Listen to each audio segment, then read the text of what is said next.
So to me, there is a trade-off.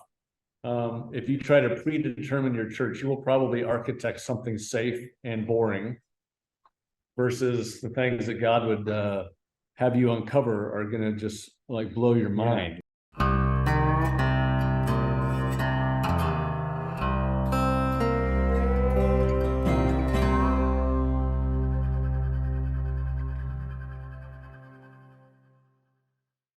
So before we start kind of jumping in, let's, I don't know, just share a little about our day. You had a cool interaction. I had a cool interaction. I did have a guy that's been a part of, he started drinking coffee here, ended up officing out of here, and then he got involved with some work that we do with the homeless population here in Alton.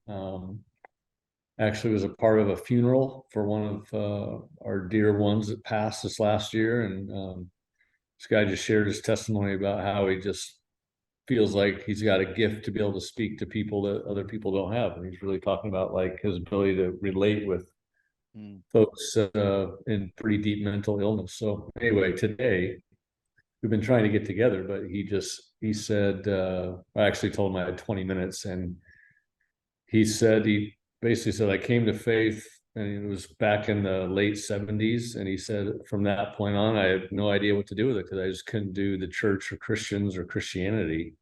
Yeah. And he just said, I'd love to get your take on it. And so I just told him, I said, have you heard much about the kingdom? And he goes, yeah, it's like the afterlife stuff, right? And I said, yeah, that's what we were all like sold the bill of goods of. Yeah.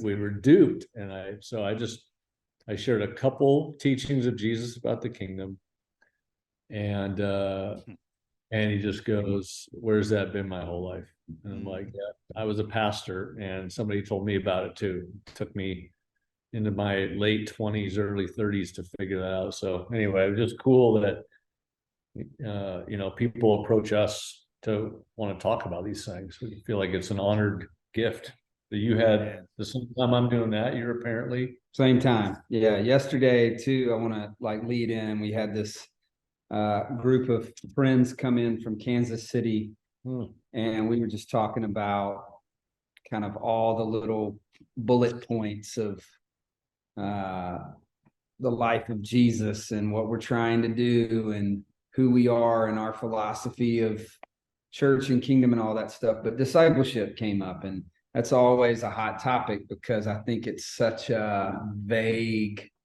concept, especially when you get into like the mechanics of it. Anyway, we won't waste or spend our podcast on discipleship today, but one of the things we were saying is how when you kind of walk with this spirit-filled intentionality, if that's an okay term, then you're making disciples because you're reproducing your life, or you're showing the way of Jesus in the kingdom. Talked about the beauty of convergent spaces when you have these intentional spaces where you're going to interact with people that you didn't even mean to. You don't have to set it up. You don't have to establish a time like I'll meet you at 12:15. We're going to go through the latest Francis Chan book. You just run into folks, and you're ready though, because your heart is always thinking about the things of God and the ways of God. And I also think that's kind of in the stream of pray without ceasing, like that really mystical idea of who could ever do that. But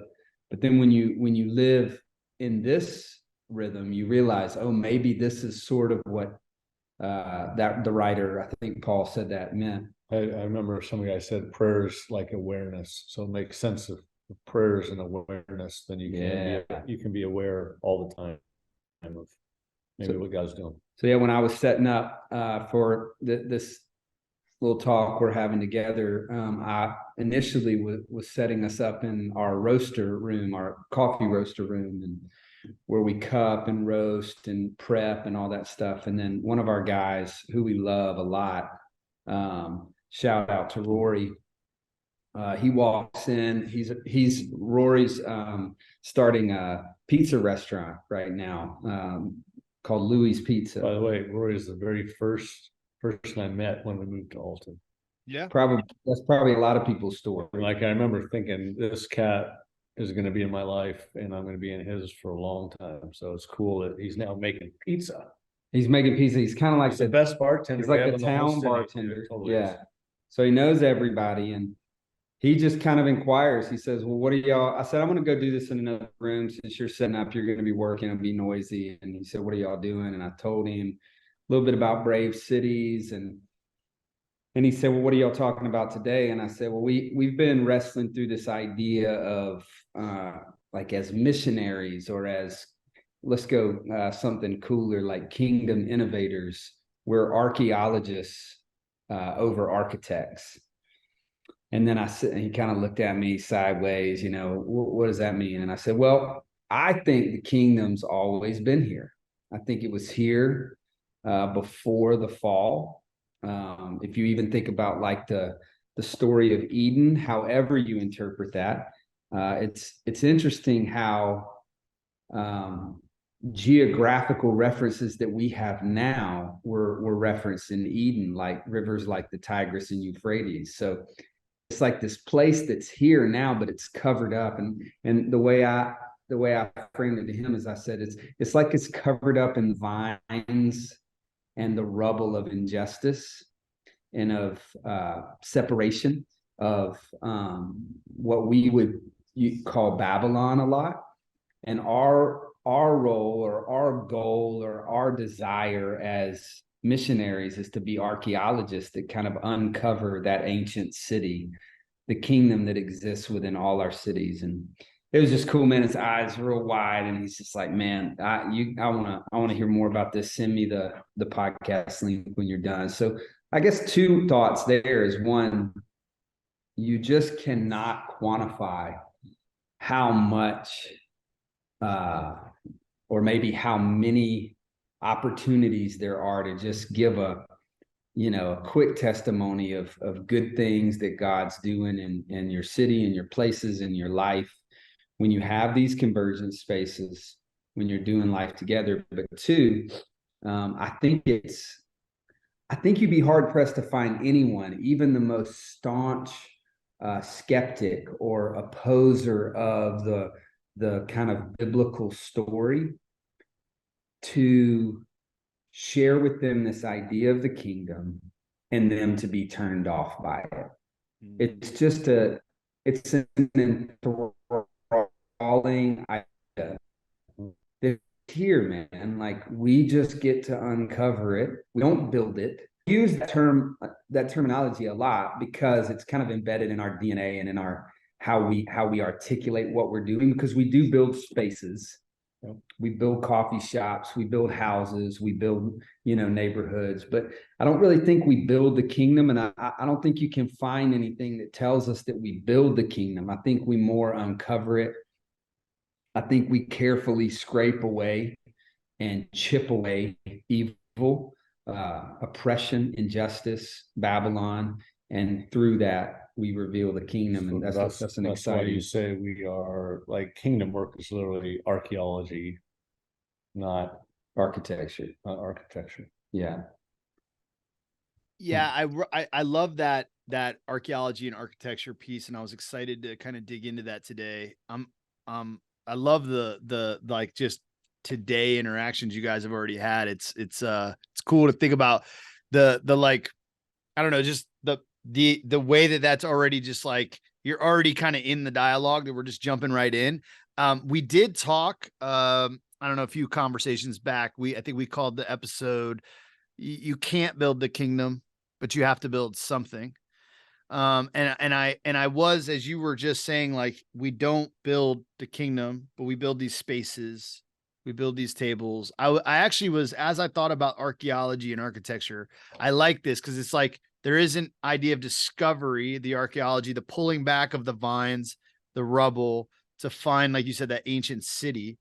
But I did want to kind of just jump in and contrast or ask, like, about architecture, like because we use like the language of city builder, right? So it's like, we are building something. And in many ways, there is intentionality, there is design, so like, there are things that we architect. And so I guess I wanted to just go, hey, like, talk more about like versus architecture, right? Like where are we functionally architect? Where does builder come in versus the discovery seeking archaeology piece? Mhm. Yeah. By the way, last night I got up about 3 a.m. with this thought on my head because I had typed in something you said to that church group, which was this. So I started kind of going through that chapter. But as I was thinking about it, I actually put in there that I think we are archaeologists and architects, Okay. but not something else. So I want you to try to either change my mind and I'll fix it in the book or whatever. But Yeah, I mean, look, the language is clear.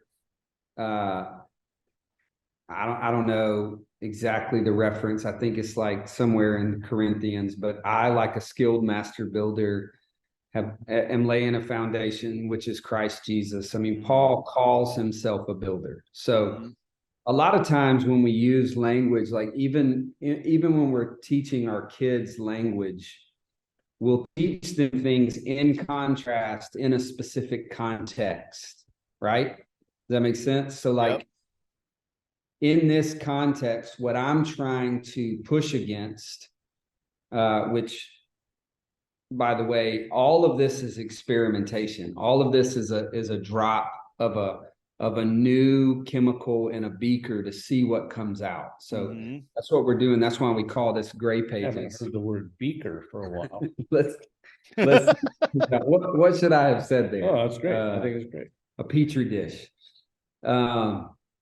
So there's this, I think,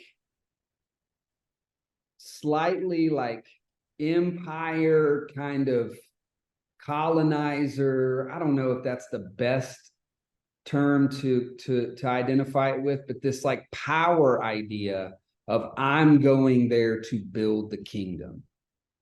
And I'm trying to contrast that idea because I don't think we build the kingdom.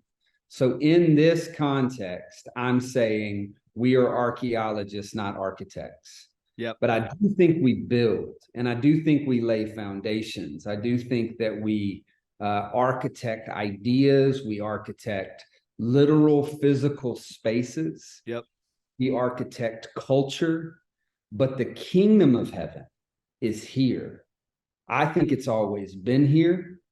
I don't think it's going to be, for instance, my understanding or even interpretation of the final, resolve of everything that's happened is the earth burns up as in Babylon does. And what is left is what was already here.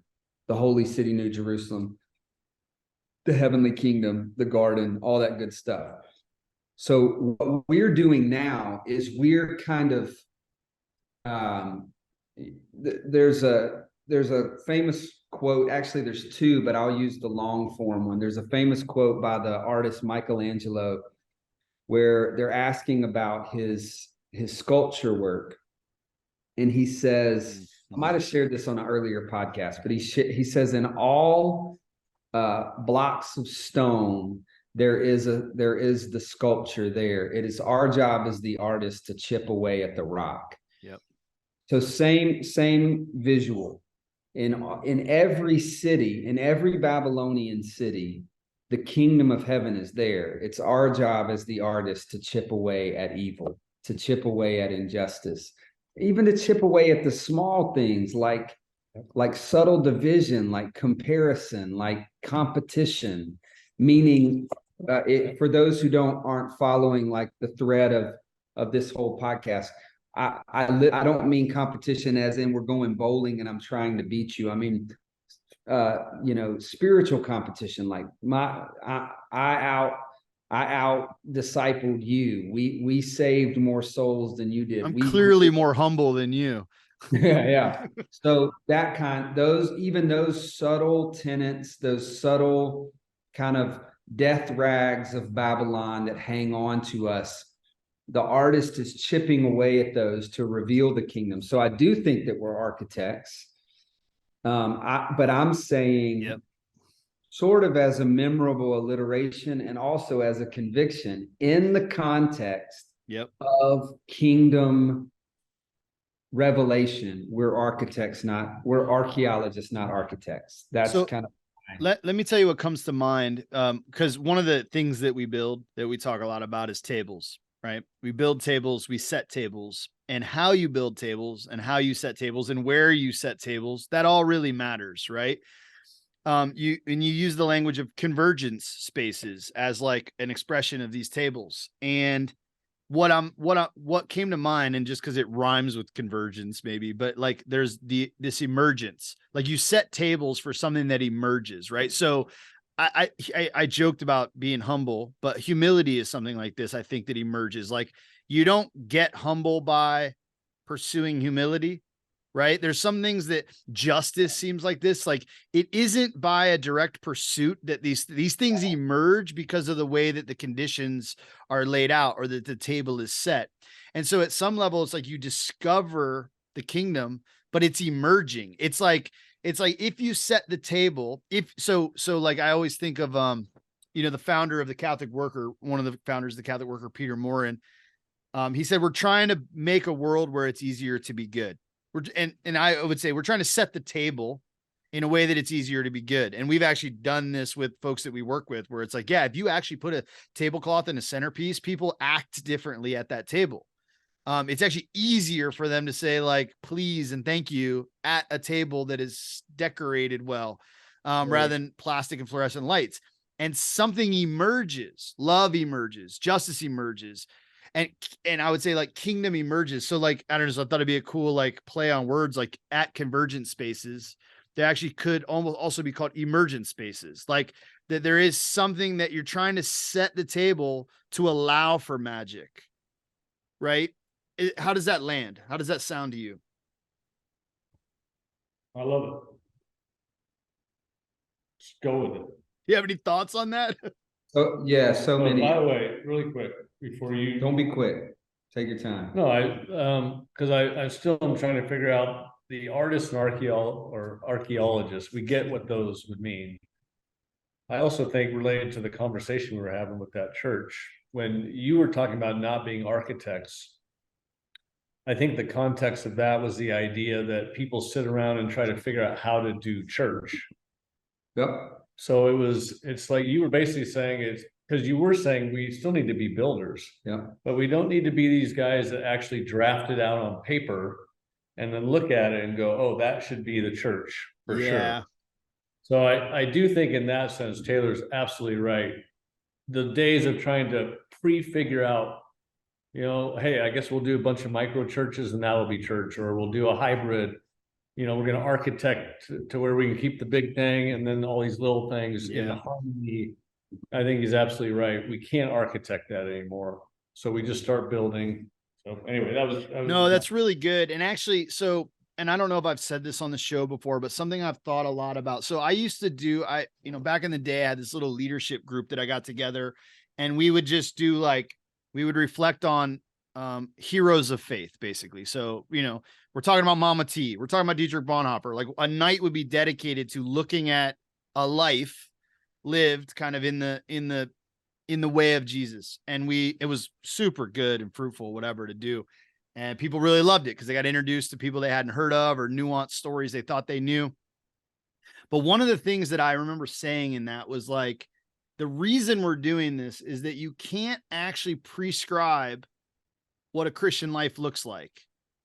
Like you wouldn't have said, you look at a Bonhoeffer story and go, the prescribed Christian life in that context included assassination attempts, right? Like you couldn't have written that ahead of time. And actually, one of the mistakes that we make is thinking we can play out every possible scenario rather than like actually living the risk of faith in the moment. And so I said, like, well, the life can only be described. The Christian life can only be described like after the fact. Like I could tell you what Mama T said and did. I could tell you what Bonhoeffer said and did, what Dr. King said and did.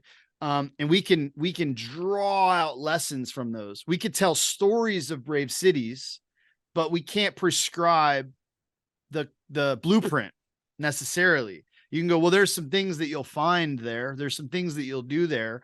And I actually think that's interesting when you start thinking about like church planting and church work. I think you're exactly right. Like, and obviously just like for me, like working with like folks on the streets and, you know, poor folks, vulnerable populations, whatever, like one of the things you often see is like what nonprofits, churches, everybody, they come with their ideas.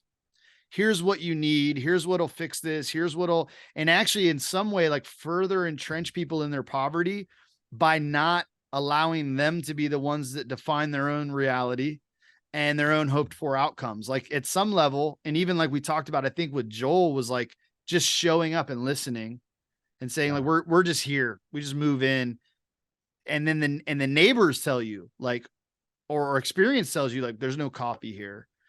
There's no safe park here. There's no after school. There's no school. There's no whatever that thing is. It like starts to, you know, it speaks it back to you like a calling or something. Like the situation will tell you what is needed, which equal like that, almost the observation of it then would equal like something like a calling. Like good, then you have something to do now, and maybe then you could put your mind toward planning something like just a table, right? Like building a table. But I think I'm really glad you said that, Hugh, because it's important. It's like we do have a bunch of preconceived notions of what things will look like. And we often have no idea that we are coming with major blueprints. Even if we don't know that we are, they're like blueprints in our hearts and minds or something like what we've seen before. If you use architecture in a good way, but you were trying to describe the people that just want to pre-design. What would that, give me another word for over-design, pre-design? Well, I'll tell you this. Let me give you a illustration that I don't know if it's what you're asking, but so there's a kind of a philosophy. A lot of this you'd find in like gardening circles and stuff like that called permaculture. I've always been really fascinated with permaculture. One, because I think it overlaps with a lot of kingdom values. Like it's like the idea of a culture that can be permanent, right? So one of the things that they do is like, say you get a chunk of land, like you have a chunk of land. And what they would do is say, before you go, here's what you want to build on the land, you go sit on the land. You see like where the animals are on the land, where the rain pools on the land, because you want to work with the land, right? So you actually don't go to the land with a concept or a design. You go to the land to build a relationship with the land. And then you see where the natural paths are, and you see where the water pools, or you find it, and then you work with it. You're like, well, we definitely want to put the banana trees, if you're in Tampa, over by where the water, where it's wetter, right? Or something like that. And you're gonna build some stuff, but you're gonna build some stuff in co-creation with the land. And you would contrast that with like, say, a suburb. So a suburb is something we can draw on a whiteboard and be like, okay, the roads are going to be laid out like this, and the houses are going to be shaped like this, and we're going to drop it on. And it's almost come hell or high water. Like they go, then you just, now I need 75 acres to build it, or whatever the land is, the land mass that we need is.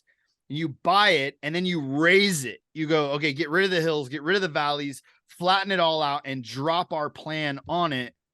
And a lot of times then you realize, oh, now we got to deal with sinkholes. Like now we're fighting against the land. Like it's like, I don't know, functioning like the work of the fall. Like there's thorns and thistles, and nature is against us here.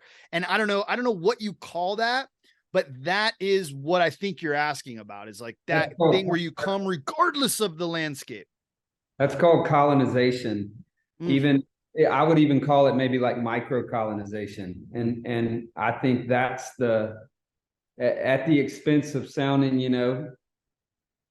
I don't know, controversial, whatever, who cares? That is the model of kind of church as we know it. It's a suburb, man. It's a fourth space. It's exclusionary. We look at a geographical scenario, and we map out what we're going to do, usually before we even go. We have the same, the word just lost me, metrics. We have the same metrics as a Chick-fil-A or a shopping mall, depending on the size of space that you're planning to establish. And then we begin to do everything we can to draw our customers from their current mom and pops or second rate chicken shop or shopping center to our more exquisite, established, beautified, elegant space that they can come and experience. And then we too physically just drop in. We typically don't live there. Even if we live nearby, we don't do there's no life happening in the organic of that scenario. Of course, there are exceptions, but this is the rule. And so I think what you're talking about with permaculture, we need to. It really is interesting. Like even like if you study suburban architecture of the 70s and 80s, remember the 70s and 80s, they built houses with long front driveways and a 2-car garage, and then they built fences around the backyard that were all six feet high because they understood the culture at the time didn't want any relationship with people. So you can literally drive your car in, get in your 2-car garage, shut the door, hang out in the backyard. And then the suburban architecture of the early 2000s, all of a sudden they're short driveways, they're putting front porches on the front of houses, and they're lowering the fences or getting rid of them altogether. So they're literally trying to make culture. Feed the consumer and make culture. Yeah, like whatever the consumer wants, let's give it to them. So now they want community, so let's give them the community. But I've never met anybody in a suburb, and I've lived in them myself, that doesn't apologize for living in a suburb. And they also, even though there's nice things in the suburb, right? Very There's nice. You could design a church that's very It's nice. super clean, man. Like you visit the suburbs, I'm like, man, it's really look at that grass. It's like square. And it's always too far for the trouble to come out that far. That's right? my goal. My goal is to get to the suburbs. But you also find you're always lamenting that you have no real culture in a suburb, and you just can't wait for that, that little experience to San Fran or Brooklyn or somewhere where you get like real culture. So to me, there is a trade-off. If you try to predetermine your church, you will probably architect something safe and boring, versus the things that God would have you uncover are going to just like blow your mind. Like if you tried the Lebanese food, like John, when I came to your joint a few weeks ago, Oh yeah. 12 minutes and I found that Lebanese. Yeah, right down the street from here. That place is off the chain. Like so okay, let me give you something that comes to mind that I don't know if this fits, but I want to like try here. So in the beaker. So if you look at the development of a city, right? Like just like the way a city develops, and you like let's just take Tampa, but this probably works in all of your cities. If you go back on a long enough timeline, the city was like, it used to be Tampa town, right? There used to be like a little village here. It was like some cattle families, and they got to, and there's a little village emerged, and eventually there's like a city hall, and like there's like it becomes incorporated as a city over time. And if you go to the middle of, a lot of people would like, this is why I do think like inner city is kind of a thing of the past, but the inner city or the middle, the center of your city, there's usually like a good symbol there, I think, is church buildings. You will find like they have the name First, usually like First Baptist, First Presbyterian, and they're these really old, elegant, cool buildings, and they're right there. And then, so then what would happen is over time, like that place gets, it grows, it expands. And this is at some level, the process of suburbanization. So, there's enough people come to this place that you got to kind of go out. Like I picture like throwing a rock in a pond, like it has to spread in these like concentric circles. And so like in Tampa, you can see like you're talking about the architecture, you can follow the neighborhoods. Like there's a place around here where I call like the Old Burbs, which is just outside of the river, which is kind of like, it's your Sulphur Springs, your Lowry Park. People that aren't from here don't know these places, but like they're old houses, but they're early suburban, right? Like and it really was where money would start to go, like build the newer, bigger, kind of cooler house. And they would move from the city eventually to where we literally have a neighborhood called Town and Country, which is like, it goes from the city to town and country, like out toward where the cattle are being raised. And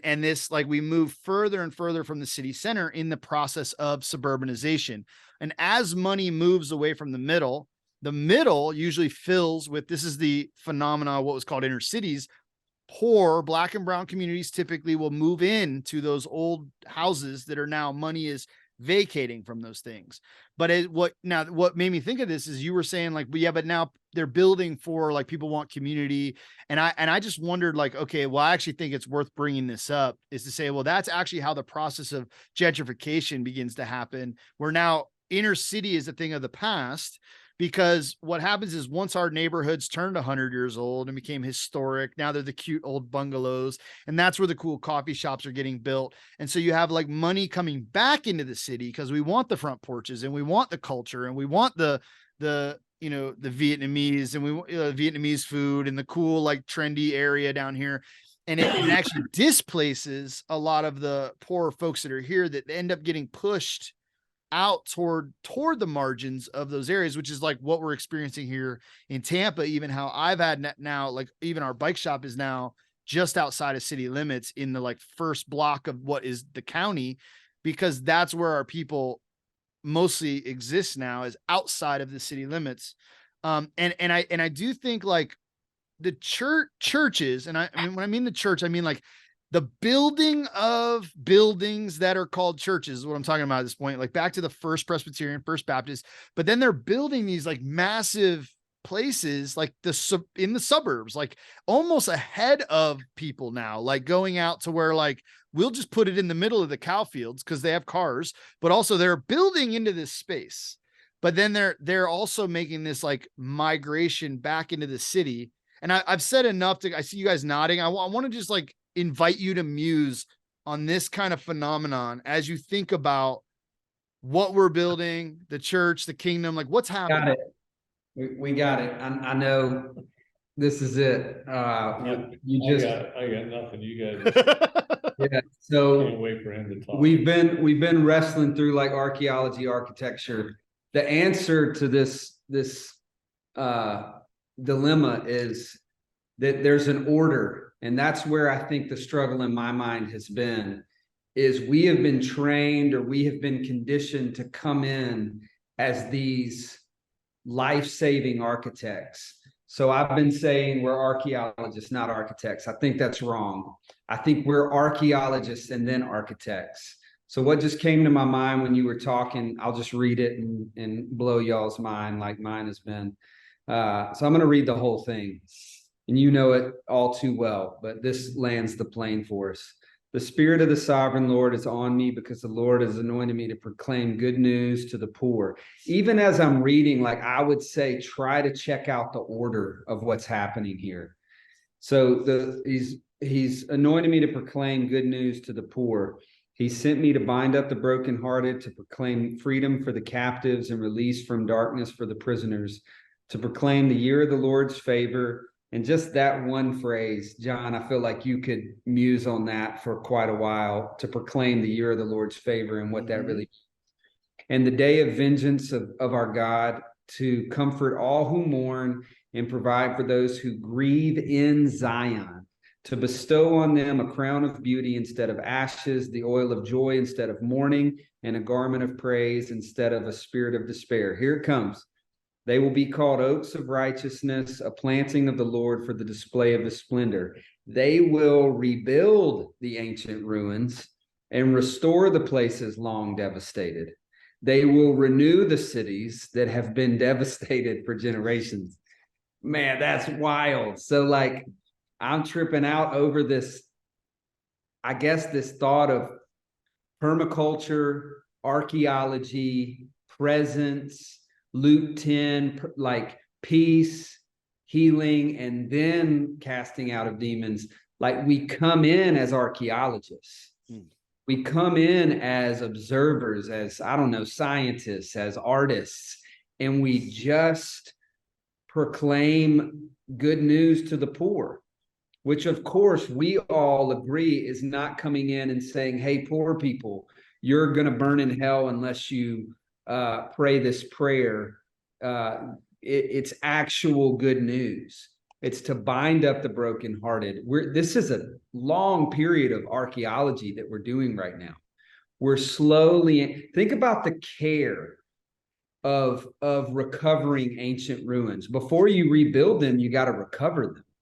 They're all covered up. They're all under, centuries of dust and dirt and sand and vines. And I mean, if you guys are familiar with the stories of the ancient Amazonian culture that thrived, I'm not going to talk too much about it right now because I would sound like a fool, but I could talk about it with eloquence next week. But Should we just tell everyone to listen to some Graham Hancock? Is that okay? Yeah. Got it. I'm with you. We might even have to have a part 2 of this, but this culture, some believe is the most advanced kind of pre-industrial revolution culture in human history. Yeah. But basically, Western explorers came in, more than likely brought some type of disease, some type of sickness, maybe even some enslavement and genocidal tactics, but whatever, wiped out this culture, and all of their technological advancements have been covered up by the Amazon forest. Like, this is the image that I have right now. And then it says they will rebuild the ancient ruins. So we are architects. They will restore the places long devastated. They will renew the cities that have been devastated for generations. I think, bringing this thought home is the city is here. It's been here. It's thrived here. You don't come in and build a better city on top of it, per se, or whatever, however you want to frame it. You don't come in and build a suburb on top of the ancient ruins. You come in and you uncover it, and then you begin to rebuild it. So I think, jump in here, but I think there's archaeology before architecture. There's peace before, there's peace before power, whatever, like before we build this magnificent thing where we're mapping out, this is what our vision and what our beauty and all of our tables are going to look like. Nah, the map is, we just want to go there and learn from the environment, learn from the indigenous, learn from the spirit guiding us. Okay. Practical. Yeah. This is why, because we're going to come across as like haters of certain forms of church, and we're not. Yeah. But this is why, even within like the micro church conversation, when people just go, that's our new model, we're a micro church thing. This is why we go, you can still completely miss the deal because you're just trying to proliferate a way that you're going to gather people to talk. Yeah. It has nothing to do with city or uncovering or artistic archaeology. It doesn't even generally have architecture other than how you're going to gather people to talk about God, right? So I don't know. I just feel like this is, we're not against any type. We don't even care how you gather to talk about God. Truly. What we're really saying is all the real work is this uncovering, digging, honoring the previous stories, right? And then not just transposing some suburban architecture on top of the indigenous story. Right. But what I would say, though, is if we are haters of anything, like yesterday, what we heard from multiple high-level, passionate leaders, They hate it. the yoke, we're haters of this oppressive Why yoke. is it so hard and stupid? And why do we not want to do it? Yeah. Yeah. We're lovers of liberty. We're lovers of this freedom that Isaiah 61 talks about. So yeah, Because you can't both live in a suburb. This is why when people ask us, why can't we just do the big gathering and then all this cool small stuff? Or why can't we do a gather and scattered or a missional and a big church? It's not really an issue of form. It's that you can't live both in the suburb and this new thing that's starting to emerge. Like you actually have to pick which neighborhood you want to live in. So I don't know. Well, and is that right that you're speaking to like you're almost using suburb in that sense? And correct me if I'm wrong. You're using it a bit symbolically, Yeah. like you can live in, I'm assuming you can live and build an uncover kingdom in any neighborhood one might find themselves in. That would be my assumption.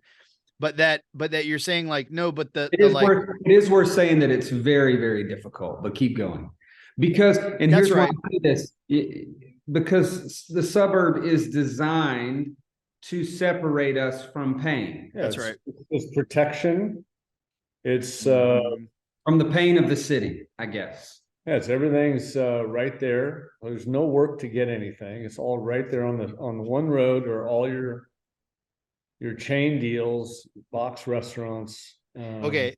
So here it is then. So this is what I'm then that's why I'm glad I'm asked, because you're actually saying then, and I want to be clear then, middle class values are not kingdom values. So like safety You said that, not me. is, I'm pretty sure I'm just giving it back here. So safety is not a kingdom value, right? So like security, safety, comfort, because these are middle class values. These are everything you're saying, convenience. That's what I'm hearing is like those things that the world was built for are not kingdom values. This is why, honestly, after consulting with churches for 30 years, why I now say you cannot hybrid, because you can't hybrid values. You have to a set of values that you're going to live by, and then you got to take it through or enjoy it based on those values, whatever happens. But so good. Yeah. Yeah, I mean, this is the hardest conversation to have, you know, when people start venturing down this road, because a lot of times they are looking for a prescription. This goes back to our art, not math podcast. But like, bro, you can live anywhere. And we've said this, we're on record saying this so many times. You can have like a traditional church, but it's worth stating that it's like a unicorn if it works. Like, I think that's always important to recognize, is you move to the suburbs on purpose to get away from pain, to get away from the hurting, the fatherless, the outcast, the sick. Mm-hmm. And then you say, why can't I have Jesus here? Why can't I have movement here? I don't think anyone is saying that outright. I think, and maybe we should have the courage to just come right out and say it. I don't even know if I believe No, that. I think this is a more sober way to say it. I think what you're saying is actually right. And it maps to, by the way, you read Luke 4 or Isaiah 61, but it's like, it is good news to the poor. Matthew 25, Jesus gives some clues. Where are you going to find him? It's the poor, the sick, the prostitute, the prisoner. Like it's consistent throughout scripture. Like there is at some level in my reading of the New Testament is a preferential option for the poor. Like God is found among the poor. And if we alienate ourselves from the poor in every way, and it's funny, I have a way to jump to something here related to archaeology. So we treat the poor like we treat our garbage. Whatever you guys are going to say. So say it again. What? We treat the poor like we treat our garbage. Like we want it taken away, out of sight, whatever. And it's partly because we're just so uncomfortable, like with death and you know, potential harm and all these things at some fundamental level, but we want it carted away. But when you look at archaeology, like actual archaeologists that go to some land, you know, one of the first things they look for is a trash dump. Like if they can find an ancient trash dump, and actually, who was it? The who wrote Les Mis? Well, anyway, the book Les Mis, the author's name is lost on me at this point. Victor Hugo, however you say his name. Chapter 2, I want to say, is called the Intestines of Leviathan, and it's all of, and he says this, the sewers. He talks about the sewers. Like in the sewers, there are no secrets. Everything that we try to discard and hide and push away, like sweep under the rug, is laid bare in the sewers. And like, by the way, if you saw someone outside your house right now, like digging through your trash can, you'd feel like violated. Like your secrets are in the trash can and you want them to be carted away to the landfill, which is also why archaeologists go, we want the trash, because we're going to learn the most about the people digging through their trash. We're going to find about how they lived, what they considered not valuable, even like those things will be found in the trash dump. And all of this brings me back to this scripture that says the stone that the builders rejected has become the cornerstone. And I've worked on lots of construction sites, and you know where you find the stones and sticks the builders reject? In the dumpster, in the trash pile. And so at some level, I feel that God is a dumpster diver. Like that's what that's saying is like, and so to tie all this back together, it's like you have to be close to the things that we want to flush away or hide away. So the pain, the brokenness, the garbage, the wounds, all of the things that we would rather lock in a closet or not talk about need to become central in the pursuit of kingdom archaeology. Yep. All right, let me go next, and then you should. What I say will be better, and it'll be like a crescendo. No, you bring it all home. So I was Building. in my early 20s. I took a songwriting course as kind of part of my undergrad studies, and it was a week-long workshop, and it was very different than all of my music theory, all of my hymnology, you know, any kind of like performance like this songwriting workshop had almost no practicality to it. So I've been thinking about this conversation that we're having, because where's the practical? There could be little things that we could tie in. Hugh might have some gem at the end, but I actually think sometimes conversations like this don't lend itself to the practical, because what we're trying to do is we're trying to inspire songwriters. We're not trying to gather karaoke listeners. We're not trying to teach people how to sing on tune or necessarily how to get a mic and model a cool you know, pop song. We're looking for the songwriters, the artists, the what we call the city builders. And we're having we've said this before, but the reason we call them gray pages is because none of this is black and white to us. We're navigating. You just unveiled why we call them gray pages. Yeah, we're navigating a foggy road.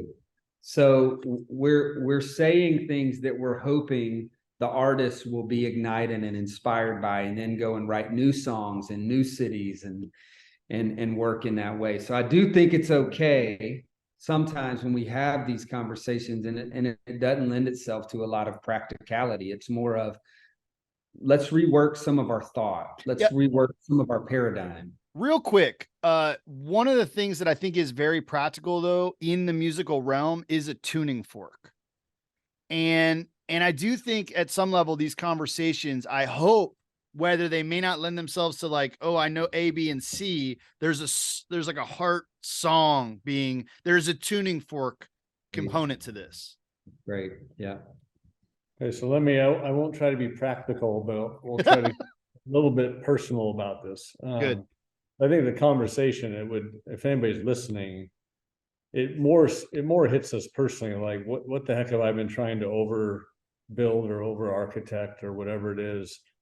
It's the same question, like and I've been asked this 100 times when they hear our story. Can I do this in the suburbs? Why do you had people even say you seem like you're against the suburbs? And I'm really not. I've lived in the suburbs. You can still get shanked in the suburbs. You can still have people break into your house and steal your car. It's happened to me in every suburb, you know, I've been around. But when we're talking about can you have a safe, secure Christian story? Can you architect a church so that it's awesome and cool and fun and really, you know, hits the target zone? This is why I say no, but I don't say you can't have any Jesus. You know, I'd say you can have a measure of Jesus everywhere. In the Mississippi, right where we're on right now, if you drive down from Post Commons to my house, it's pretty wide. It's almost like Columbia Gorge if you know Portland to Vancouver. You drive up Columbia Gorge 6 hours. It's a very wide river. The Columbia is very deep. They got huge fish down there because it's so deep. And the Mississippi barges are coming up, and the average depth is about 3.5 feet. I don't know how the barges are coming up in that, but it's very, very shallow all the way across. So I'd liken that. You can live and try to live this safe Christian experience, do Bible studies and go to church and whatever, and never enter into the mess of all this stuff. But you're only going to get a measure of Jesus there, because Jesus is everywhere, right? So he's hanging out in the shallows. It's good. But he really is always calling to the deep, right? So yeah, do we like the mess? Well, you start to get to where you like the mess, honestly. The deeper things, the harder things. Like Taylor and I were like in here, we're having our staff time yesterday, and we were getting done, and I'm not sure what happened, but I noticed that there was some ruckus up at the coffee counter, and it was related to a homeless man that had gone into our bathroom, and it was essentially just taking a bath. Okay. Yeah. So, and I'm still trying to figure out why they picked us, but we came by the office here, and they were telling us, yeah, what's going on there.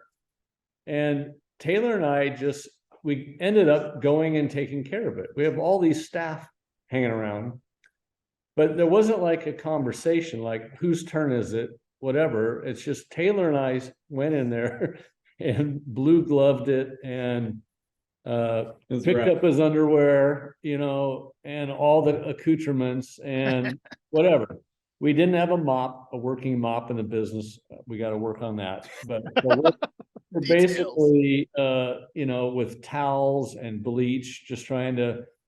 When I got home and Cheryl and I are having coffee, she's like, I always tell her about the day. I said, yeah, the best part of the day today was cleaning up this bathroom of this. And I was talking about the time with Taylor. Hands and knees. Yeah, it's like I go, that was the best part of the day. There was something about that moment where we're not even talking about, well, why the heck are we doing this or whatever.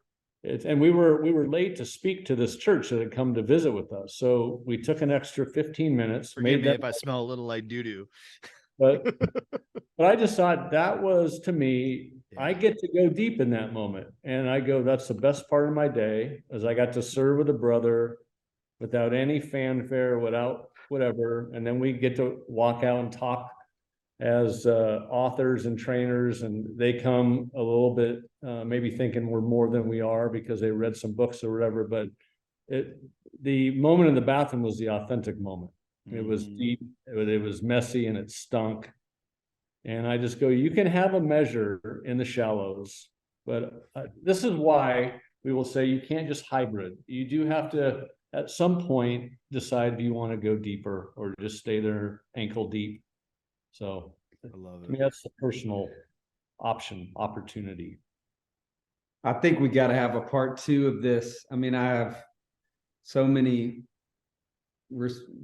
responses and thoughts just from that one, mic drop from Hugh. Like one question could always be, how much of Jesus do you want?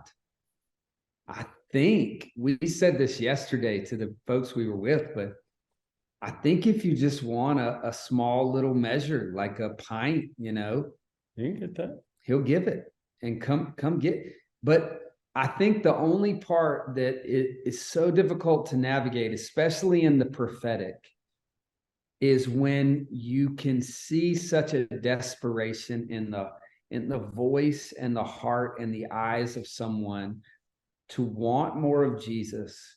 Maybe kind of similar to like the rich ruler, maybe, but always walk away sad because they know that what they must give up, they can't. Costs too much. That's a great final word. So good. So what do we title this one? Poop on a Tuesday. What? Well, that's what we were cleaning up all day yesterday. Oh, poop on a Tuesday. That's not bad. I mean, I assumed we were going to use the archaeology and architecture. Let's just call it archaeologists, artists, And architects. and architects. Okay. It's good. We'll figure out exactly how we want to nuance that, but yeah, I think the order thing that was a good catch right there. Yeah. All right, boys,